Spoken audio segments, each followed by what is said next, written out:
नमस्कार दोस्तों, एक बार फिर से स्वागत है आप सभी का आपके अपने चैनल टारगेटेड 1 पे। मैं हूं अमृता और आज हम बात करने वाले हैं हिंदी शिक्षण के बारे में। यानी कि हम यहाँ पे वो सारे क्वेश्चन देखेंगे जो आप सभी के हिंदी टीचिंग के पॉइंट ऑफ व्यू से बहुत ही ज़्यादा इंपॉर्टेंट है। आज हम यहाँ पे जितने भी क्वेश्चंस लेकर आए हैं वो सभी सेलेक्टिव क्वेश्चंस हैं, यानी कि आपके एग्जाम्स में आ चुके हैं या फिर पूरी प्रोबेबिलिटी है कि आप उन्हें अपने अपकमिंग एग्जाम्स में देखें। ये सारे प्रश्न आपके UP TET, C TET, super TET, DSSB, KVS, B.Ed या फिर DLED के लिए इक्वली इंपॉर्टेंट है। तो चलिए बढ़ चलते हैं पहले प्रश्न की तरफ। पहला प्रश्न है, भाषा हमारे परिवेश में बिखरी मिलती है, ये कथन किस पर लागू नहीं होता। आपको बताना है कि दिए गए ऑप्शंस में से ऐसा कौन सा ऑप्शन है जहाँ पे आपको भाषा व्यक्त करने का मौका नहीं मिलता। तो पहला ऑप्शन है आपका भाषा प्रयोगशाला, दूसरा है अखबार, तीसरा है विज्ञान और चौथा है साइन बोर्ड।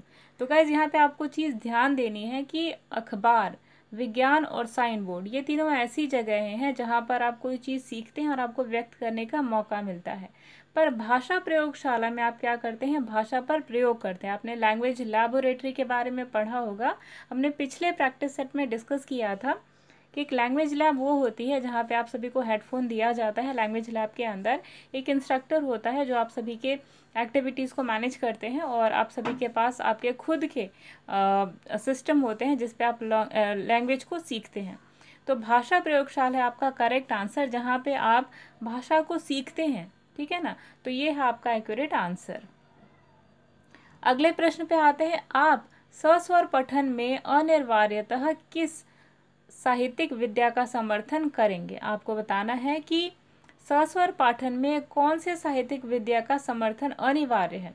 ठीक है, तो आपको बताना है, ऑप्शन नंबर 1 है आपका एकाकी का, बी है यात्रा वृत्तांत का, सी है जीवनी का और डी है आत्मकथा का। तो जो करेक्ट आंसर है गाइज वो है एकाकी का। एकाकी क्यों है गाइज, क्योंकि एकाकी पाठ में जब भी बच्चा या कोई भी ऐसा व्यक्ति जो भाषा सीख रहा है उसके अंदर व्याकरण का उतार चढ़ाव, किस तरीके से शब्द को प्रोनाउंस करना है, आपके छोटे छोटे शब्द जैसे कि संज्ञा, सर्वनाम, विशेषण, तत्सम, तद्भव, इन सारे वर्ड्स का आप वहाँ पर यूज़ देखेंगे। और एकाकी पढ़ाते वक्त क्योंकि यहाँ पे अर्थ समझने के साथ साथ हमें वर्ड्स के जो व्याकरणिक ज्ञान है वो भी यहाँ पे देखने को मिलता है। तो एक टीचर जब एकाकी पढ़ाते हैं तो उनके पास काफ़ी ज़्यादा स्पेस रहता है इन सब चीज़ों को डिस्कस करने का, जैसे कौन सा शब्द आपका संज्ञा है, कौन सा सर्वनाम है, शब्दों का वहाँ पे पूरा प्रयोग आपको मिलेगा। और दूसरी चीज़ है कि किस तरीके से उन शब्दों को इस्तेमाल करना है, प्रयोग में लाना है, वो सारी चीज़ आप एकाकी में देखते हैं। तो व्याकरण की दृष्टि से अगर देखा जाए तो सस्वर पाठन के लिए एकाकी जो है वो बेस्ट ऑप्शन होता है। इसलिए क्योंकि एकाकी में सस्वर पाठन मीन्स व्हाट, जब भी कोई टीचर बच्चों के सामने क्लास में खड़ा होकर कोई भी पोयम या फिर कोई भी पैरा पढ़ता है काफ़ी लाउडली और एक एक शब्द के प्रोनाउंसिएशन के ऊपर ध्यान देता है कि कौन सा वर्ड किस तरीके से बोलना चाहिए, उसके बाद बच्चा सेम टू सेम अपने टीचर की जिस तरीके से टीचर प्रोनाउंस कर रहा है उसको देखकर खुद प्रोनाउंस करता है, तो दिस मेथड इज कॉल्ड सस्वर पाठन।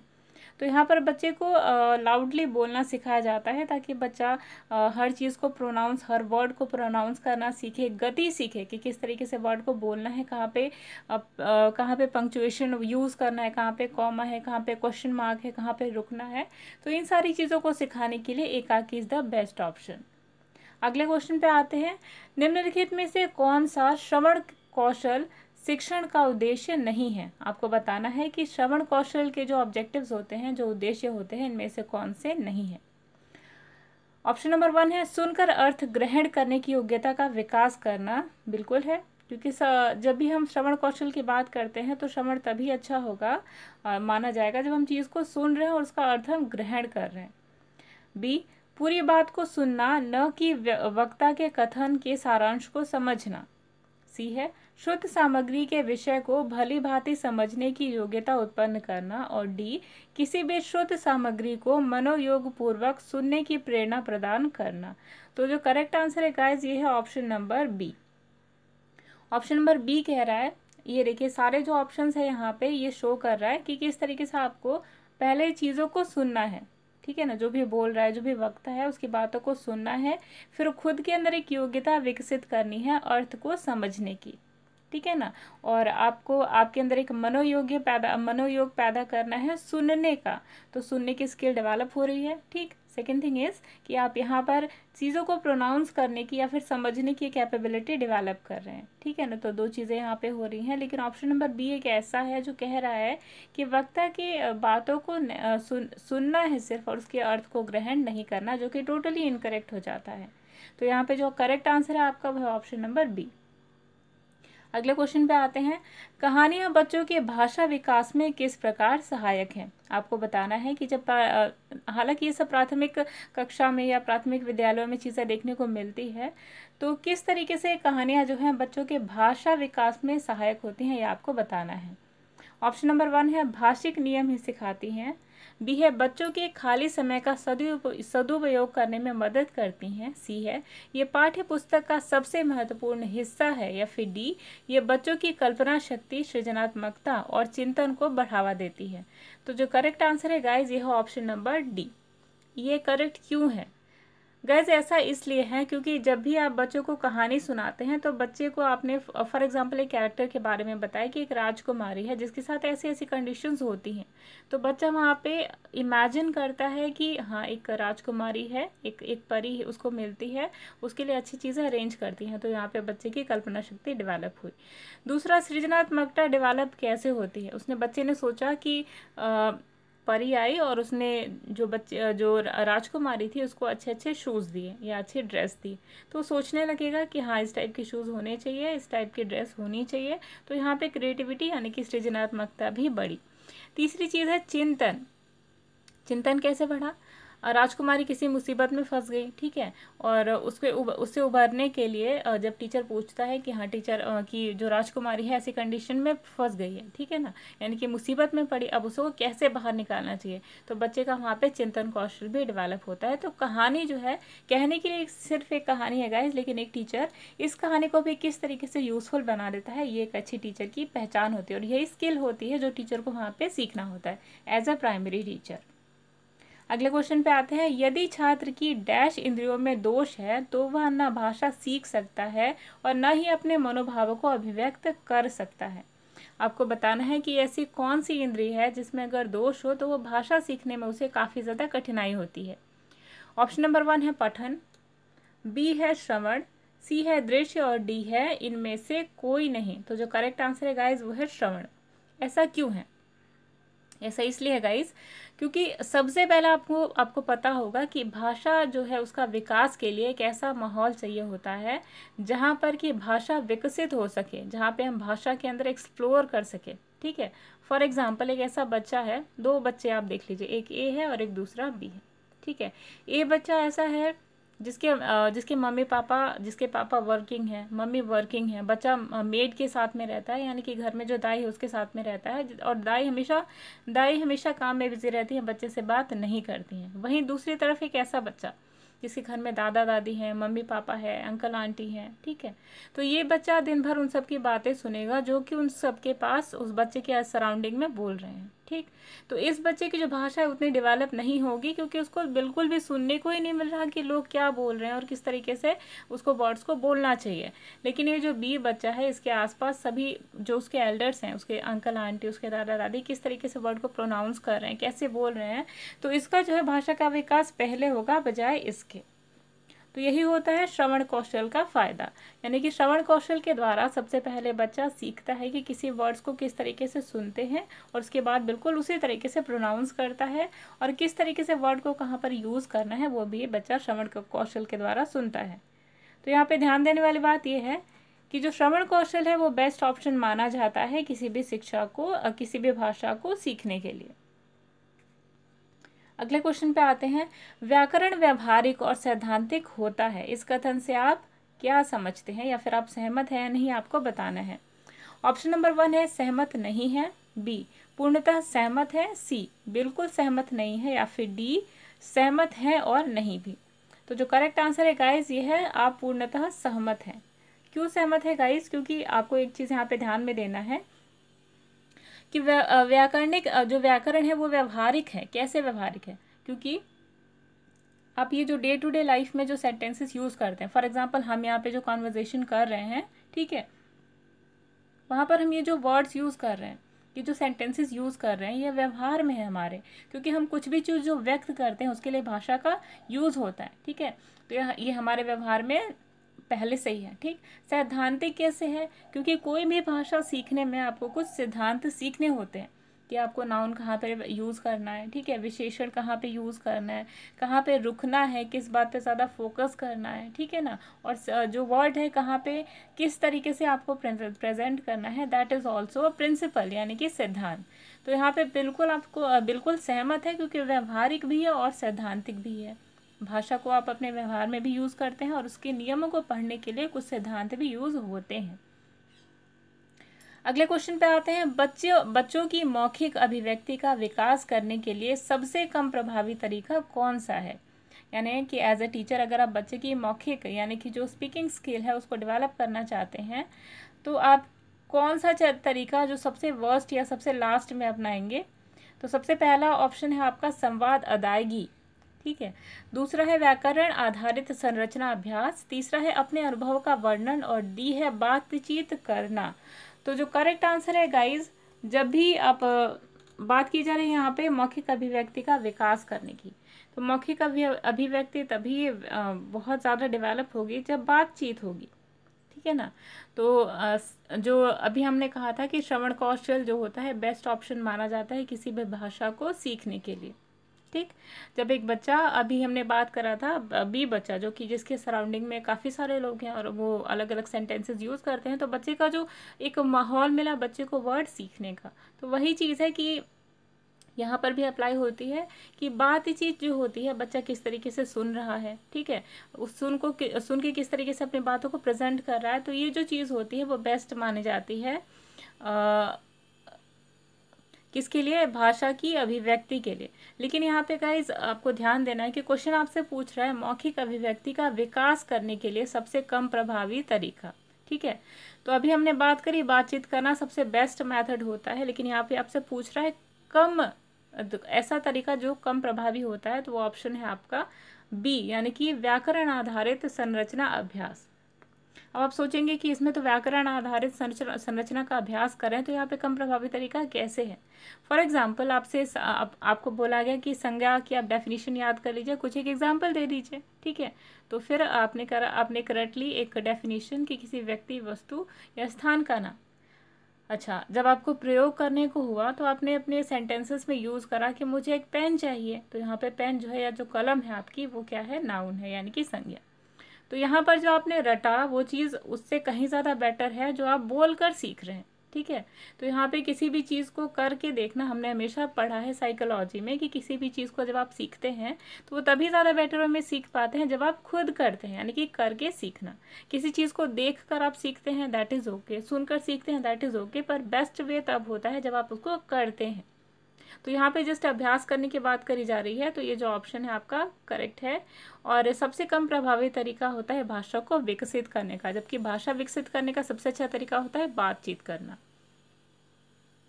अगला क्वेश्चन बहुत ही ज़्यादा इंपॉर्टेंट है, क्योंकि आपकी यूपी टेट पेपर 1 में आ चुका है, पेपर 2 दोनों में आया हुआ है, और सुपर टेट में भी आ चुका है। सॉरी, सुपर टेट में नहीं, लेकिन आपकी यूपी टेट में आ चुका है। तो पहला जो ऑप्शन है आपका, सॉरी पहले क्वेश्चन देखते हैं। देवनागरी लिपि की उत्पत्ति किससे हुई है? आपको बताना है कि कौन सी लिपि जो है जिसने देवनागरी लिपि को जन्म दिया। ऑप्शन नंबर 1 है ब्राह्मी, दूसरा है खरोष्ठी, तीसरा है पैशाची और चौथा है कैथी। तो जो करेक्ट आंसर है आपका वो है ब्राह्मी। अच्छा, आपको ये भी ध्यान में रखना है कि ब्राह्मी लिपि जो देवनागरी लिपि है आपकी, जो हमने देखा कि ब्राह्मी लिपि जो है उसने देवनागरी लिपि को जन्म दिया, लेकिन देवनागरी लिपि से और 3 भाषाएं एसोसिएटेड है, यानी कि देवनागरी लिपि ने और 3 भाषाओं को जन्म दिया। एक तो है आपका हिंदी, दूसरा है संस्कृत और तीसरा है मराठी। कई बार ये भी आपसे क्वेश्चन पूछा जा सकता है कि जो मराठी भाषा है वो कौन सी लिपि से जन्मी है, तो वो देवनागरी है। संस्कृत किससे जन्मी है और हिंदी किससे जन्मी है, तो सब देवनागरी, ठीक है ना।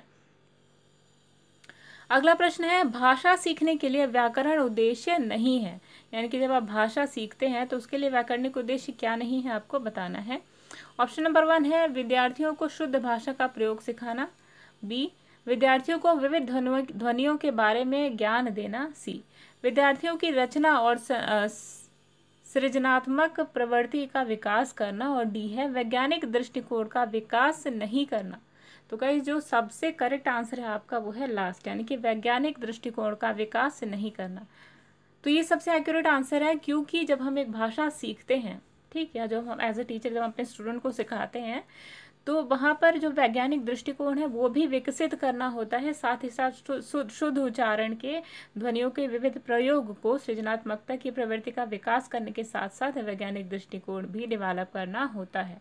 ठीक है, तो यहाँ पे आपका एक और क्वेश्चन बन गया। फॉर एग्जाम्पल आपको क्वेश्चन कुछ इस प्रकार का है कि वैज्ञानिक दृष्टिकोण जो डेवलप करना किसका उद्देश्य नहीं है। तो पहला देगा भाषा का, दूसरा उद्देश्य का, दूसरा व्याकरण का, तीसरा श्रवण कौशल का, और फिर मौखिक कौशल का। तो आपको यहाँ पे ध्यान रखना है कि व्याकरण का उद्देश्य नहीं है। ठीक है,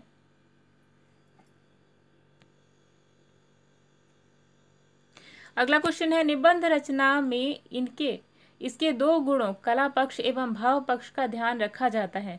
निम्नलिखित में से किस गुण का संबंध कला पक्ष से है।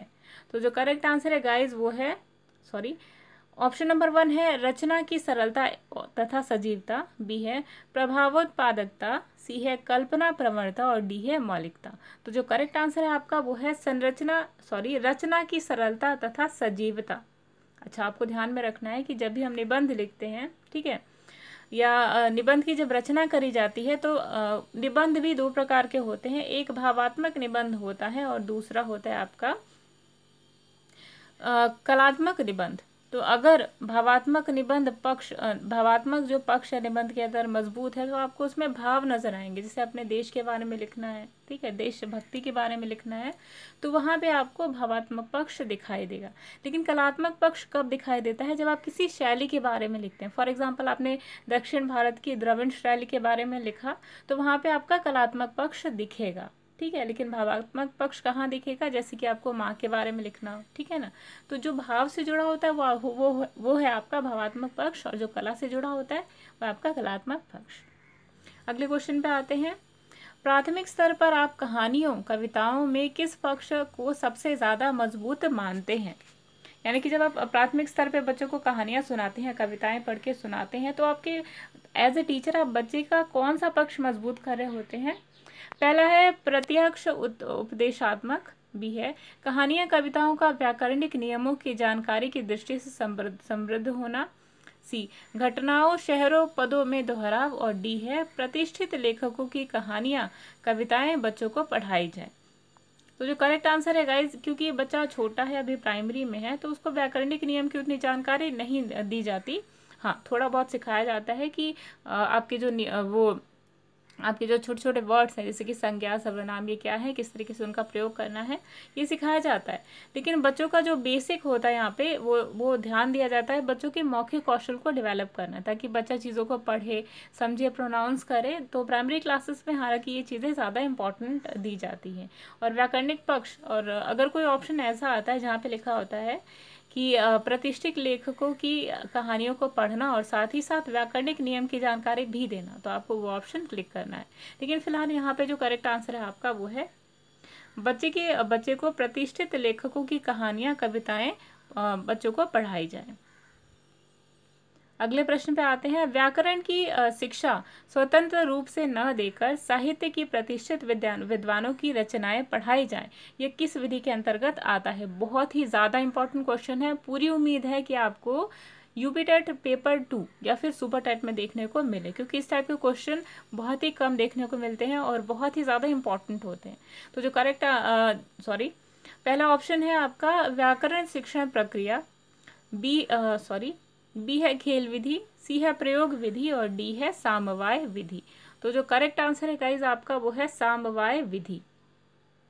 तो आपको पहले ये जानना जरूरी है कि व्हाट इज सामवाय विधि। बहुत रेयर नाम है, जल्दी आपको सुनाई नहीं देता, लेकिन एग्जाम्स में इसी टाइप के क्वेश्चन आ जाते हैं जिन्हें आपने बहुत रेयरली सुना होता है। ठीक है, फिर हम वहाँ पे ये टैकल नहीं कर पाते कि हमने पहले कभी सुना है या नहीं। हालांकि एक दो बार सुना होगा, लेकिन आप उसको रिकॉग्नाइज नहीं कर पाते। ठीक है, तो व्हाट इज सामवाय विधि। सामवाय विधि एक ऐसी विधि होती है गाइस जिसमें व्याकरण की शिक्षा दी जाती है, व्याकरण की शिक्षा न देकर साहित्य के जो विद्वान हैं, जैसे कि आपके सूर्यकांत त्रिपाठी निराला हैं, ठीक है ना, प्रेमचंद्र हैं, तो मुंशी प्रेमचंद्र जैसी विद्वानों की जो रचनाएं हैं वो पढ़ाई जाती हैं और इन्हीं के साथ साथ जो नियम है वो सिखाए जाते हैं। तो यही समवाय विधि है। समवाय विधि में व्याकरण को स्वतंत्र रूप से ना सिखाया जाता है, यानी कि आपको पहले व्याकरण के नियम सिखाए नहीं जाएंगे। आपको जब विद्वानों की जो साहित्यिक विद्वान हैं उनकी रचनाएं पढ़ाई जाएंगी और उनके साथ साथ में ही व्याकरण की शिक्षा दी जाएगी।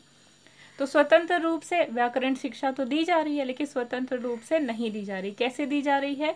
एसोसिएट करके साहित्य की रचनाओं के साथ, ठीक है ना। तो यही है आपकी समवाय विधि। मतलब अगर क्लियर नहीं हुआ है तो आप समझ सकते हैं कि आपको साहित्य के साथ साथ में ग्रामर के रूल्स पढ़ाए जा रहे हैं, तो दैट इज समवाय विधि। लास्ट क्वेश्चन पे आते हैं। एकाकी पाठ मुख्यतः किसमें सहायता करते हैं? ऑप्शन नंबर 1 है लेखन कौशल का विकास, बी है संदर्भ के अनुसार उचित उतार चढ़ाव के साथ बोलना, सी है वाक्य संरचना की जानकारी और डी है अभिनय की कुशलता। तो जो करेक्ट आंसर है गाइज वो है आपका ऑप्शन नंबर बी। अभी हमने डिस्कस किया था कि एकाकी जो पाठ होते हैं वो काफ़ी छोटे छोटे मतलब आप ये समझ सकते हैं कि बड़ा चैप्टर ना होके भावात्मक पक्ष ना होकर यहाँ पर जो मेन फोकस होता है वो पढ़ना होता है, यानी मौखिक कौशल को डेवलप करना। ठीक, तो एकाकी जो होता है उसके संदर्भ के अनुसार किस तरीके से किस वर्ड में उतार देना है, कहाँ पे चढ़ाव देना है, कहाँ पे रुकना है, यानी कि जो प्रोनाउंसिएशन की पूरी नॉलेज है कि किस तरीके से शब्दों को बोला जाता है, कहाँ पे फोकस किया जाता है, कहाँ पे रुका जाता है, तो ये सारी नॉलेज आपको ईजिली आप सीख सकते हैं जब आप एकाकी पाठ को पढ़ते हैं।